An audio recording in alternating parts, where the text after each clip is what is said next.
Assalamualaikum warahmatullahi wabarakatuh. Innal hamdalillah nahmaduhu wa nasta'inuhu wa nastaghfiruh wa na'udzu billahi min shururi anfusina wa sayyiati a'malina. May yahdihillahu fala mudilla lahu wa may yudlil fala hadiya lahu. Asyhadu an la ilaha illallah wahdahu la syarika lahu wa asyhadu anna Muhammadan abduhu wa rasuluh.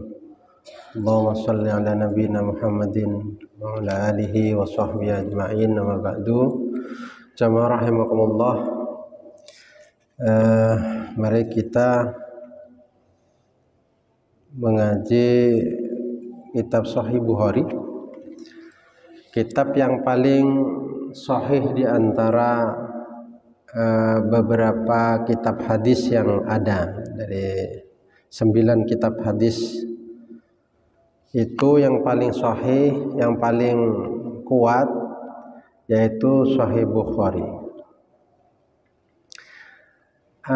Ada dua sisi, yaitu ada sisi sanad, ada sisi matan. Jadi ada rangkaian-rangkaian riwayat itu yang kuat, dan dari sisi isi kontennya yaitu matannya. Memang punya kekhasan hadis itu daripada yang lain, karena hadis disampaikan secara berurut dan dipastikan orang-orang yang menyampaikan itu adalah orang-orang yang solih, orang-orang yang jujur, orang-orang yang baik.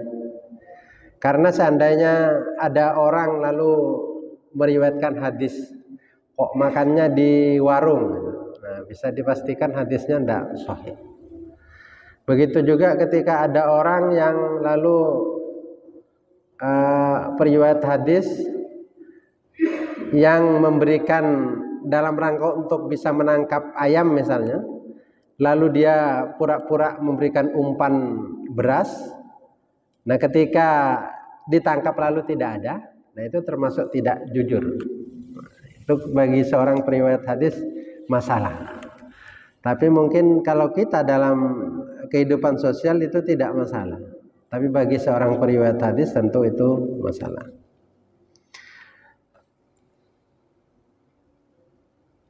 Nah kita mulai dari tentang halawatul iman, yaitu tentang manisnya iman. Haddatsana Muhammad al-Musanna qala haddatsana Abdul Wahhab Ats-Tsaqafi qala haddatsana Ayyub an Abi Kilabah an Anas anin Nabi sallallahu alaihi wasallam. Hadis ini diriwayatkan oleh Muhammad bin Musanna, terus dari Abdullah bin Wahhab Ats-Tsaqafi, dari Ayyub, dari Abi Kilabah, Abu Kilabah, dan dari Anas, dari Nabi sallallahu alaihi wasallam. Nabi bersabda, "Salatun man kunna fi wajada halawatal iman." 3 hal yang kalau orang itu memiliki, dia akan mendapati kemanisnya iman, manisnya iman, lezatnya iman. Nanti iman yang akan membuat kita itu senang, bahagia betul. Yang pertama, ayyakunallahu wa rasuluh ahabba ilaihi mimma siwahuma, yaitu ada Allah dan Rasulnya itu lebih dia cintai daripada lainnya. Jadi Allah dan Rasulnya menjadi fokus cintanya. Yang kedua, wa ayyuhibbal mar'a la yuhibbuhu illa lillah. Orang yang mencintai orang lain itu yang cintanya itu semata-mata karena Allah. Artinya tidak didorong hal lain, tetapi yang mendorongnya itu karena Allah saja. Yang ketiga, wa ayyakraha ayyauda fil kufri kama ayyakrahu ayyukdafa finnar. Orang yang tidak senang kembali kepada kekufuran, kepada kekafiran, sebagaimana dia tidak senang seandainya dilemparkan ke dalam api neraka. Jadi rasa takutnya untuk dia kembali menjadi orang kufur itu sama dengan rasa takutnya dia masuk ke dalam kobaran api neraka. Nah, kalau seandainya tiga-tiganya itu ada, maka halawatal iman itu, manisnya iman itu akan terasa. Yaitu umpamanya biayyastalidda al-muslimu at-ta'am. Jadi dia akan merasakan lezatnya ketaatan kepada Allah. Dan juga wa yatahammalu al-masyaqqati fi ridallah wa rasuli. Dia akan membawa rasa kesulitan itu menuju ridanya Allah. Dan tentu akhirnya adalah wa yu'thiru dzalika ala aradid dunya. Dia akan memilih itu semua, yaitu cinta kepada Allah dan Rasulnya, dan juga senang kepada manusia semata-mata karena Allah, dan tidak mau kembali kepada kekufuran. Itu lebih memilih itu daripada dunia. Nah, yang tiga hal itu kalau lalu ada, maka orang itu akan merasakan manisnya keimanan itu.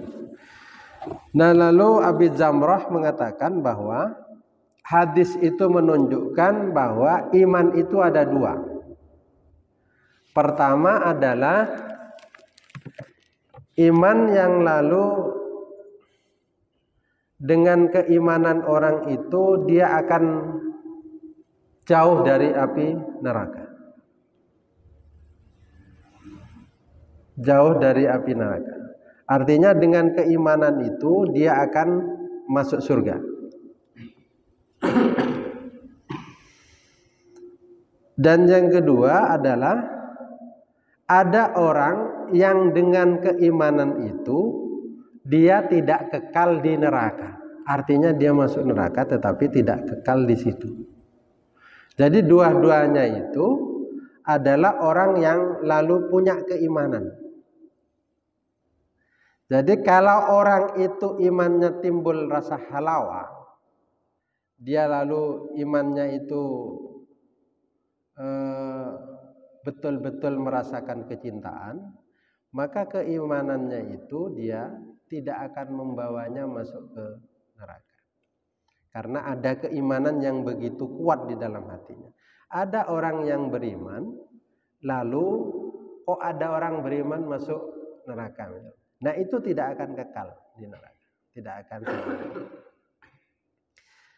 Nah, pertanyaannya adalah apakah yang dimaksud halawah itu, manisnya iman itu betul-betul secara indrawi, ada rasa manis memang.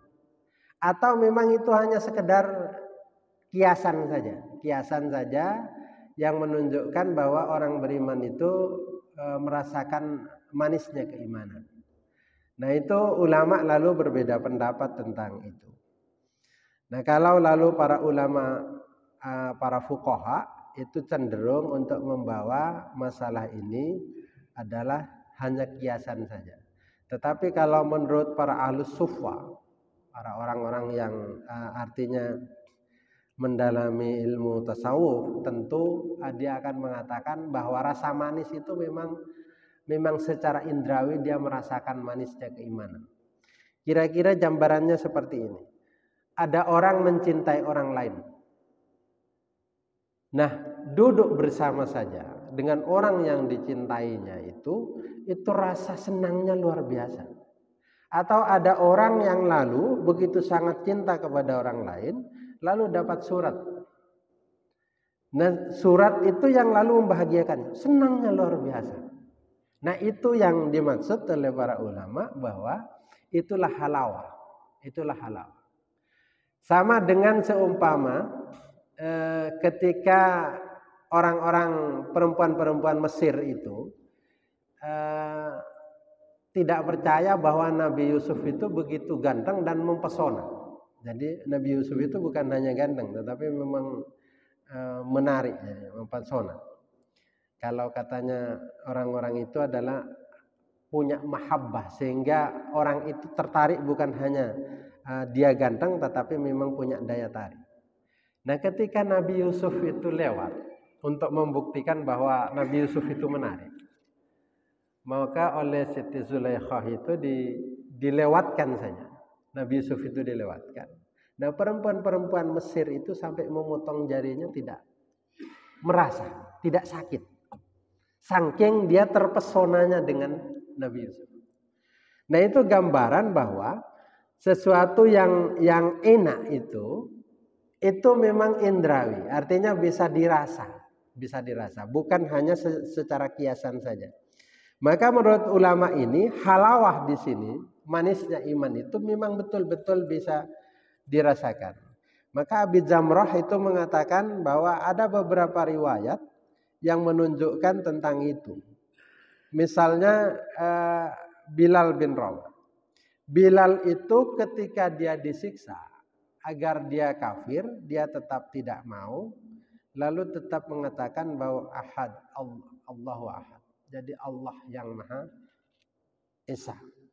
Nah, itu dia sampaikan secara terus-menerus sehingga rasa sakitnya itu tidak tumbuh. Rasa sakitnya itu tidak ada. Karena apa? Karena dia senang kepada Allah sehingga rasa senangnya kepada Allah, manisnya dia yang dia rasakan menyembah Allah itu membuat masakkahnya itu hilang. Kesulitannya itu hilang. Nah, seandainya lalu dia tidak tumbuh rasa manisnya keimanan itu, maka masakkah kesulitan itu tetap menjadi kesulitan.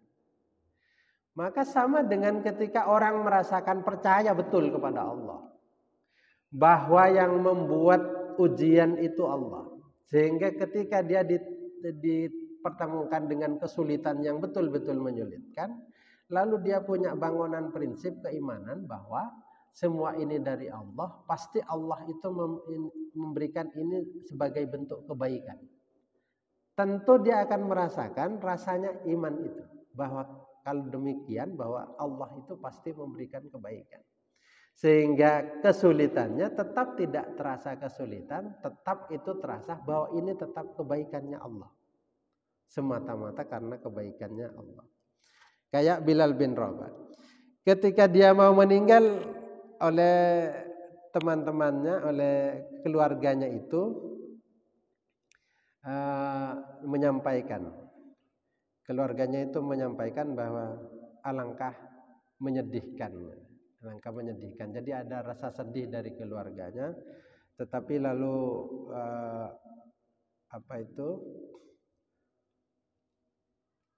Bilal itu mengatakan bahwa betapa bahagianya saya, alangkah bahagianya saya ketika di akhir hayatnya. Apa dikatakan? Wadan alki al-ahabbah Muhammadan wa hizbahu. Betapa bahagianya saya besok akan bertemu dengan Rasulullah sallallahu alaihi wasallam dan para sahabatnya, kekasih-kekasihnya. Nah, itu menunjukkan keimanan yang bisa membuat orang itu lalu bahagia, sebahagia itu. Ketika detik-detik kematiannya dia hilang rasa pikiran bahwa begitu akan meninggalkan dunia yang gemerlap, meninggal istrinya, meninggalkan anaknya, meninggalkan kerabat-kerabatnya.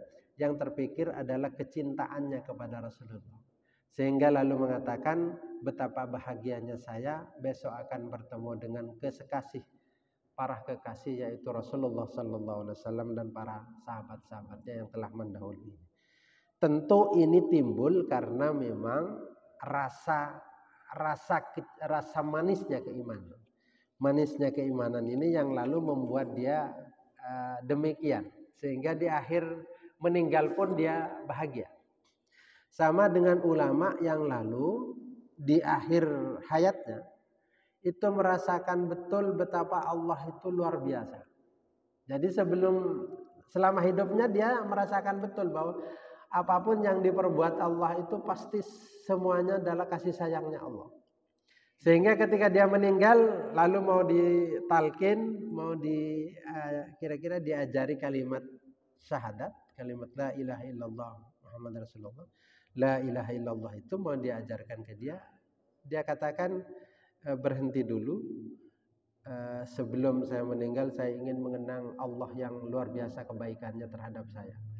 Saya ingin mengenang Allah yang maha lembut terhadap saya.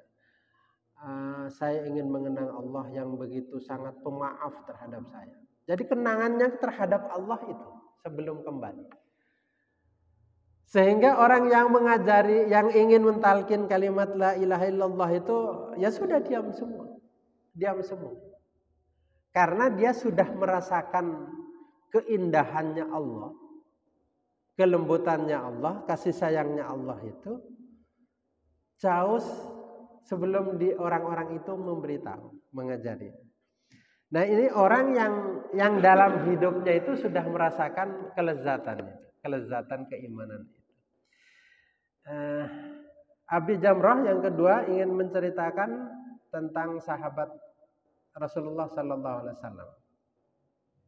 Ada seorang sahabat, kata Abi Jamrah, ini sedang sholat. Nah, ketika sedang sholat itu ada pencuri masuk ke rumahnya.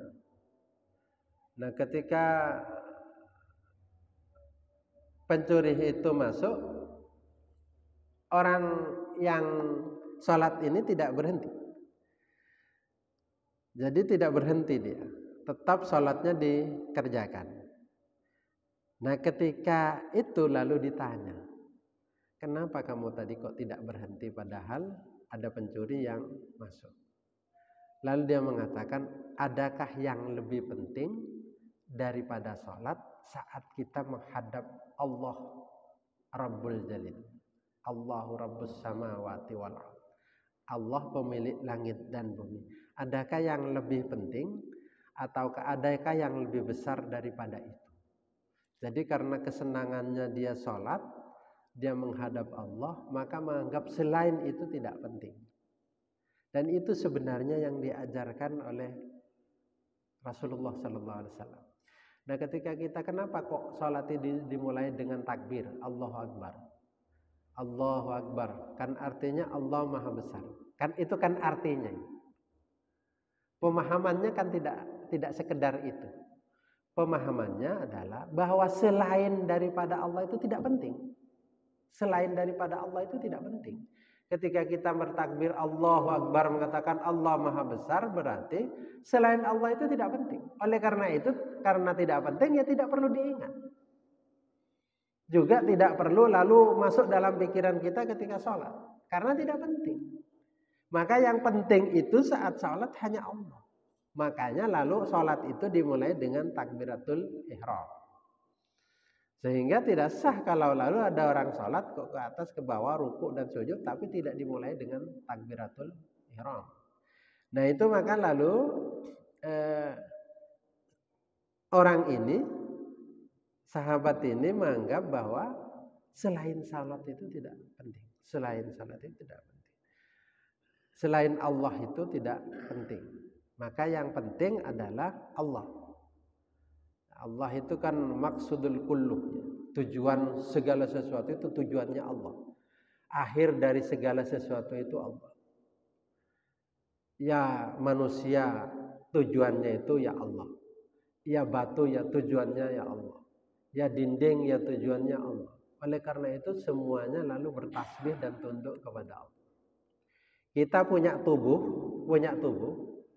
Hatta itu orang kafir sekalipun, itu tunduk tetap kepada Allah. Yang merintahkan jantung bernafas berdetak itu kan Allah.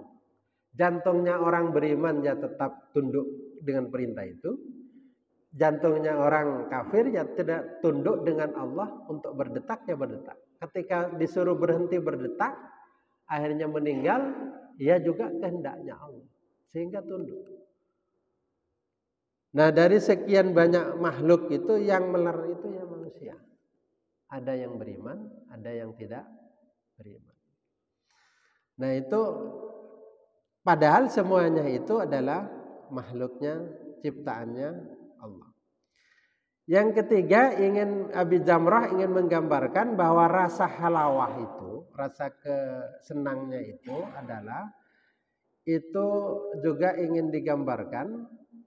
Dulu ada sahabat Rasulullah Sallallahu Alaihi Wasallam itu dua orang ini disuruh jaga. Nah Karena jaga satunya ini, karena sudah begitu malam, satunya tertidur, satunya lagi sholat. Nah ketika sholat itu, lalu musuh itu memanah, sehingga dikena panah saat sedang sholat. Dia tidak berhenti. Lalu panah yang kedua itu tidak dipanah lagi, kena lagi. Tidak berhenti lagi. Di panah yang ketiga itu kena lagi. Nah yang ketiga itu lalu dia membangunkan temannya. Lalu dia mengatakan, laula anni khiftu anil muslimin ma qata'tu salati. Seandainya saya tidak takut orang-orang beriman ini yang bersama saya, pasukan ini lalu dikalahkan oleh pasukan musuh, niscaya saya tidak akan berhenti dari salat. Kenapa? Karena memang ada halawah. Ada begitu kuatnya senangnya, begitu manisnya dia beribadah kepada Allah, manisnya dia sholat. Itu sahabat yang bukan sahabat besar ya, sahabat yang diceritakan bukan sahabat besar. Semua sahabat yang tadi diceritakan bukan sahabat besar, tapi sudah merasakan keimanannya luar biasa. Karena apa? Karena memang diajari ketika orang salat itu maka tidak penting selain Allah, itu tidak penting. Maka tidak penting diingat, tidak penting dirasakan, tidak penting juga ada masuk dalam pikiran. Sehingga sholatnya itu memang betul-betul sholat. Memang sholatnya betul-betul sholat. Nah ini bukti bahwa halawah itu memang betul-betul nyata. Artinya manisnya keimanan itu betul-betul bisa dirasakan. Sehingga orang yang taat betul kepada Allah, orang yang saleh itu pasti hidupnya bahagia, Karena apa? Ada halawah iman, ada manisnya keimanan. Manisnya keimanan itu tidak akan goyah sekalipun masaqqah, sekalipun orang itu dalam kesulitan. Maka itu bisa terjadi manisnya keimanan itu pertama ketika menempatkan kecintaan kepada Allah dan kepada Rasulullah itu segala-galanya. Jadi cintanya kepada Allah, senangnya kepada Allah. Sebenarnya Bapak, apa yang akan membuat kita tidak cinta betul kepada Allah? Hidup kita itu dalam lingkarannya Allah, dalam kekuasaannya Allah. Bayangkan semua, coba hidup kita, bahwa kita yang menghidupkan Allah, dan kita pasti akan meninggalkan hidup ini sendiri. Dan ketika hidup yang itu adalah bersama Allah, kembali meninggalkan dunia ini ya bertemu dengan Allah lagi. Nah bagaimana Allah tidak segala-galanya? Bahwa kita itu juga ketika kita kesulitan, ketika kita bahagia, itu pemberiannya Allah. Dan ketika kita diuji dengan kesulitan, maka kesulitan itu juga pemberiannya Allah. Lalu kemana kita mau lari? Bumi miliknya Allah, langit miliknya Allah. Bagaimana mungkin kita tidak menuju Allah? Ya hidup sedang menuju Allah, yang meninggal juga menuju Allah. Ya di akhirat juga yang menuju Allah. Ya di surga juga menuju Allah. Lalu mau kemana kita itu? Kan tidak ada sebenarnya. Sehingga memang cinta kepada Allah itu dan cinta kepada Rasulullah itu adalah tujuannya utamanya. Jadi memang itulah sebenarnya hidup. Manakala orang tidak menumbuhkan rasa cinta kepada Allah dan Rasulnya, berarti ya hidupnya itu sudah tidak ada. Apa sebenarnya yang diperjuangkan dari hidup itu menjadi tidak ada. Yang kedua, orang itu bisa merasakan cinta, merasakan manisnya keimanan itu apabila mencintai orang semata-mata karena Allah. Itu kembali sebenarnya ke yang pertama tadi. Kembali bahwa akhirnya cintanya itu kepada Allah. Bahwa ketika yang kedua ini kan Rasulullah menyampaikan bahwa untuk orang itu merasakan manisnya keimanan, yang pertama adalah cinta Allah dan Rasulnya. Yang kedua, mencintai seseorang karena Allah. Artinya kan kembali kepada Allah juga. Cintanya kita kepada seseorang itu semata-mata karena Allah. Artinya begini, kalau lalu Allah mengambil orang yang dicintai, ya dengan senang hati yang ngambil yang Allah. Karena kita pun miliknya Allah. Ketika kita mendapatkan sesuatu, maka itu juga pemberiannya Allah. Ketika kita mencintai seseorang, juga semata-mata karena Allah, tidak karena apa-apa. Karena pasti kalau kita mencintai seseorang, itu pasti suatu saat berpisah. Secinta bagaimanapun suami dengan istrinya, istri dengan suaminya, itu pasti akan berakhir.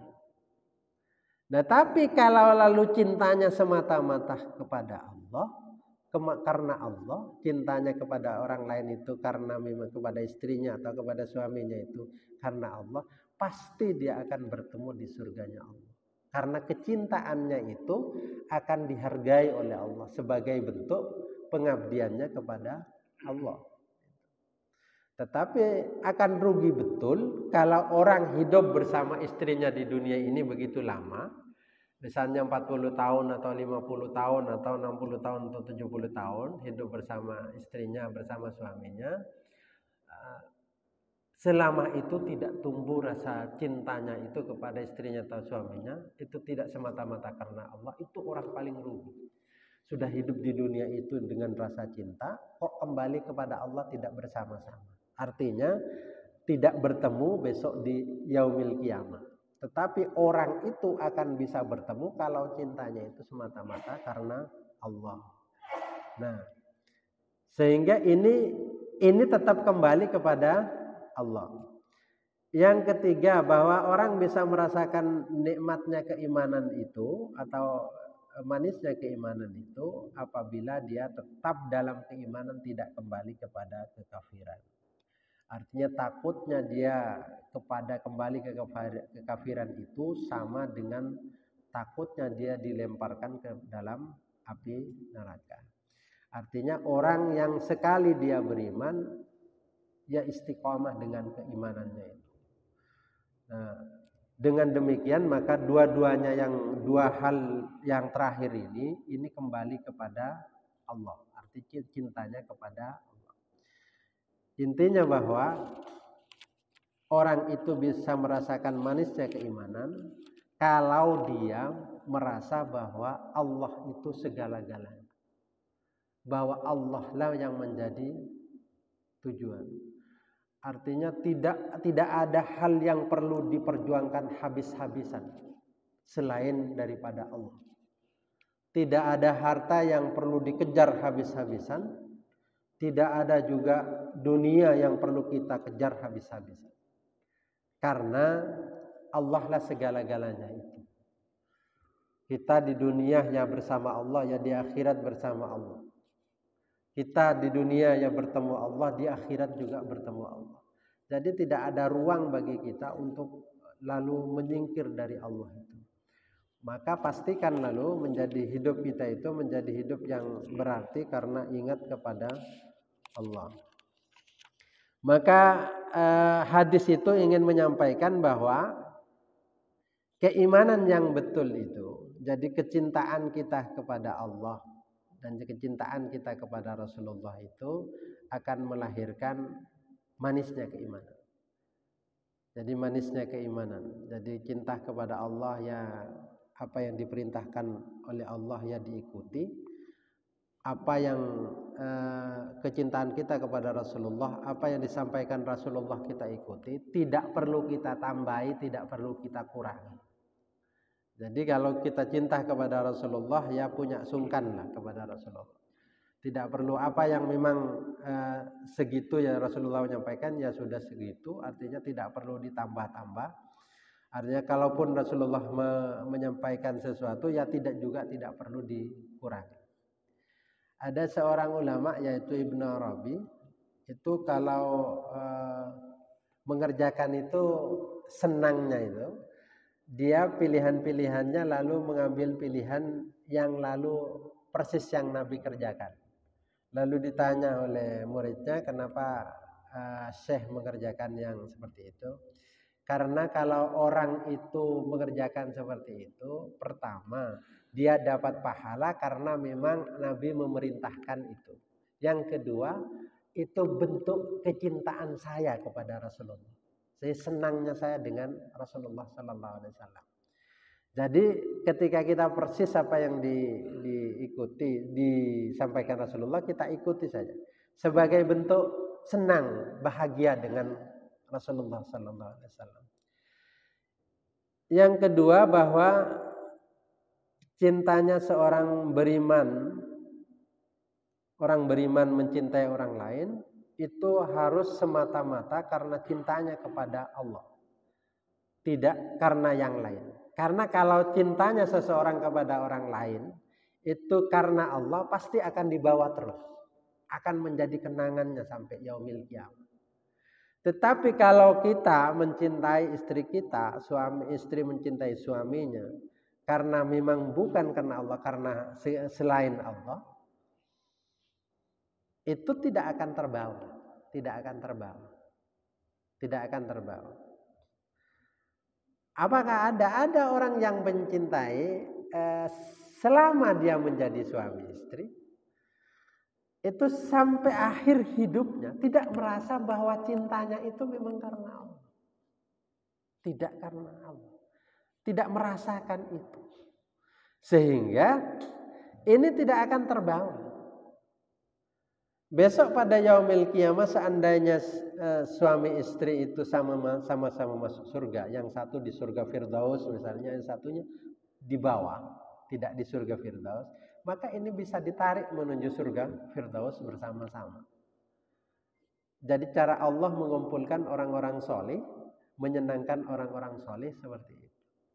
Makanya orang yang juga suami istri itu paling tidak adalah cintanya itu semata-mata karena Allah. Yang ketiga, bahwa kita mencintai orang lain itu juga murni karena Allah. Jadi kalau misalnya kita keundangan diundang orang lain juga ya hadir, itu bukan karena undangannya, tetapi semata-mata karena Allahnya. Kita juga memberi semata-mata karena Allah, bukan karena orang yang diberi itu. Sehingga orang yang memberi tidak merasa lebih tinggi daripada orang yang diberi. Orang yang memberi tidak merasa lebih hebat daripada yang diberi, karena memang murni itu karena Allah, semata-mata karena Allah. Nah, kalau seperti ini, maka ketika kita misalnya didolimi oleh orang lain, itu tetap berbuat baik. Katanya Nabi Isa begini, kalau orang berbuat baik kepada orang yang baik kepada kita, katanya Nabi Isa, itu namanya balas budi. Tapi kalau orang lain, seseorang berbuat baik kepada orang lain, yang orang lain itu kok kurang senang dengan kita, nah itu baru orang baik. Jadi karena apa? Karena dia tidak sedang balas budi. Nah, kalau orang baik, kita berbuat baik kepada orang yang baik kan biasa, artinya memang balas budi. Tetapi kalau kita berbuat baik kepada orang yang memang tidak baik terhadap kita, yaitu memang yang betul-betul baik, kata Nabi Isa. Cuma yang seperti ini tentu agak sulit. Agak sulit. Jadi orang tidak baik, saya baik, kayak itu pikiran kita ya begitu. Artinya belum sampai kepada mahabbatun khalisatun lillah. Jadi mahabbah, cinta itu yang betul murni karena Allah. Yang murni itu yang disampaikan Nabi Isa tadi. Jadi kita senang kepada orang lain itu karena Allah. Mau dia senang atau tidak senang, ya urusannya. Jadi karena khawatir kalau kita ya senang baik kepada orang lain atau cinta kepada orang lain, kalau baru akan cinta kalau dia cinta kepada saya. Kalau di masyarakat itu kan begini. Jadi saya akan hadir kalau diundang si A, kalau si A itu pernah hadir ke saya ketika diundang. Nah, itu namanya balas membalas itu. Belum pada tingkatan orang yang baik. Nah, kalau seperti ini yakin tidak akan merasakan nikmatnya keimanan itu. Karena memang dalam hidupnya balas membalas, bukan didorong karena Allah. Lain dengan orang yang berbuat baik, ya sudahlah, saya melakukan baik karena karena ini perintah Allah. Kalau ada misalnya orang ngamin masih anak muda, lalu dia bilang masih muda ngawin, sudah begitu ngamin, sudah tidak memberi, sudah tidak memberi, mencela. Padahal kalau memberi pun paling 2.000 kan, tapi tidak memberi, sudah mengatakan masih muda ngamin. Itu karena dia memberi melihat orang, bukan memberi karena Allah menyuruh memberi. Kalau dia memberi pantasnya ya diberi.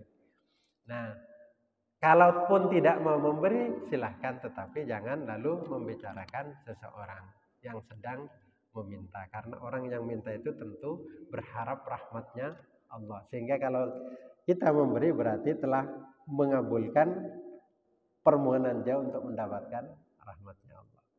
Barangkali itu ada yang ingin disampaikan. Kalau tidak ada saya cukup, mudah-mudahan berguna. Allahumma ja'alna wa azwajana wa auladana minas shalihin wal qawamin wal alimin. Allahumma ja'alna wa azwajana wa auladana minas shalihin wal qawamin wal alimin. Allahumma ja'alna wa azwajana wa auladana minas shalihin wal qawamin. Ihdinas siratal mustaqim. Assalamualaikum warahmatullahi wabarakatuh.